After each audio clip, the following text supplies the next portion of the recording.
Shalom, selamat datang dalam program Menikmati Firman setiap hari.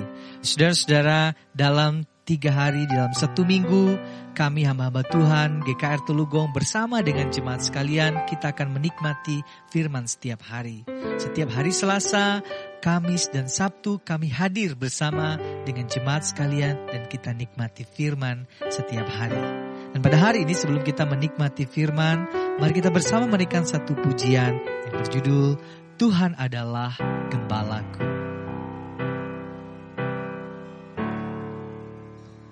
Tuhan adalah gembalaku, takkan kekurangan aku.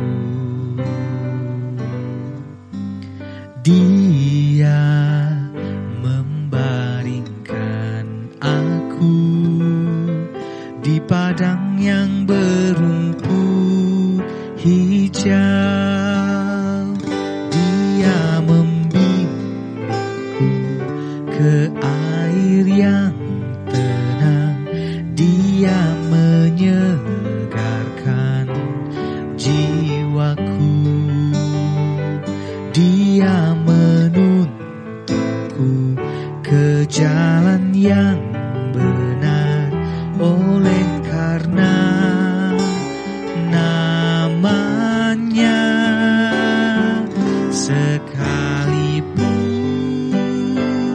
aku berjalan dalam lembah kekelaman,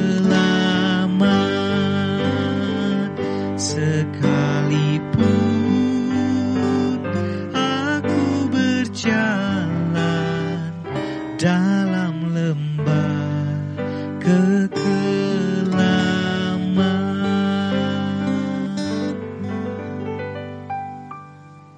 Saudara-saudara, mari kita bersatu di dalam doa. Tuhan, kami bersyukur Engkau adalah Tuhan kami, Engkau adalah gembala kami. Dan kami bersyukur pada hari ini kami punya kesempatan untuk membaca dan merenungkan kebenaran firman-Mu. Berbicaralah kepada setiap kami ya Tuhan. Di dalam nama Tuhan Yesus Kristus kami berdoa dan bersyukur. Amin. Saudara-saudara, santapan harian pada hari ini terambil dari Yesaya pasal 3 ayat 1 hingga ayatnya yang ke-15. Tapi saya akan membaca kepada kita ayat yang pertama hingga ayat yang ke-5 saja. Maka sesungguhnya Tuhan semesta alam akan menjauhkan dari Yerusalem dan dari Yehuda setiap orang yang mereka andalkan, segala persediaan makanan dan minuman, pahlawan dan orang perang, hakim dan nabi, petenung dan tua-tua, perwira dan orang yang terpandang, penasehat dan ahli sihir, dan orang yang paham mantra. Aku akan mengangkat pemuda-pemuda menjadi pemimpin mereka, dan anak-anak akan memerintah atas mereka. Maka bangsa itu akan desak-mendesak, seorang kepada seorang, yang satu kepada yang lain. Orang muda akan membentak-bentak terhadap orang tua, orang hina terhadap orang mulia. Saudara-saudara, judul renungan santapan harian hari ini adalah tatanan masyarakat yang diruntuhkan.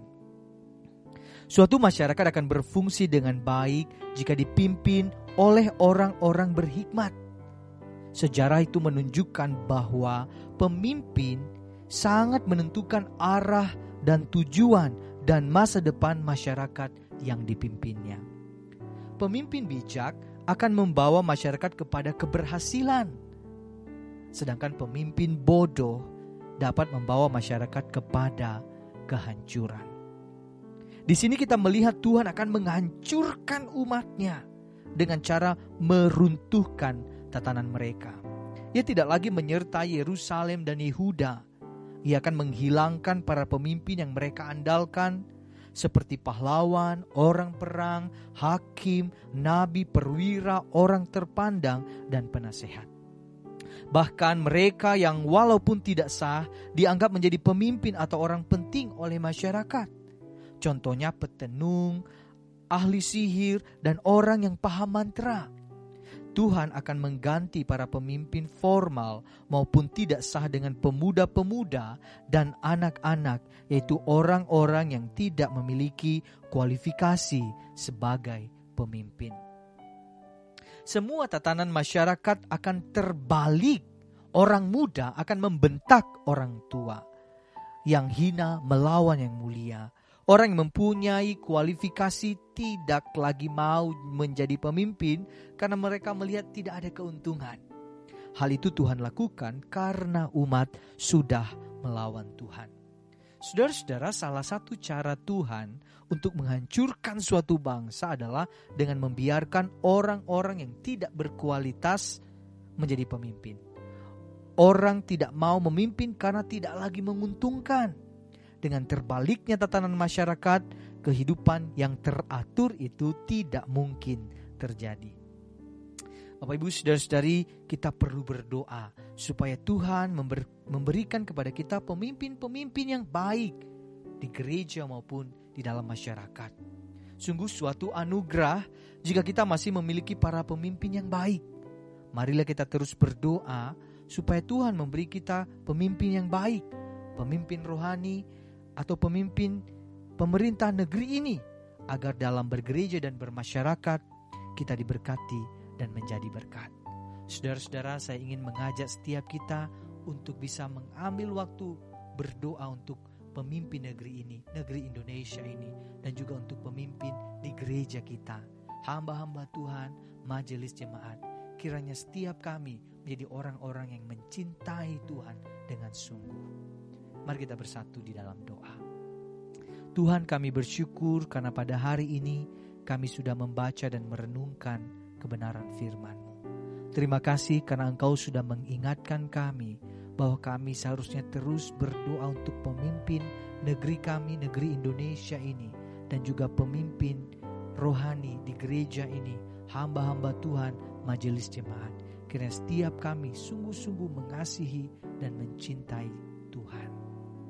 Di dalam nama Tuhan Yesus Kristus kami berdoa dan bersyukur. Amin.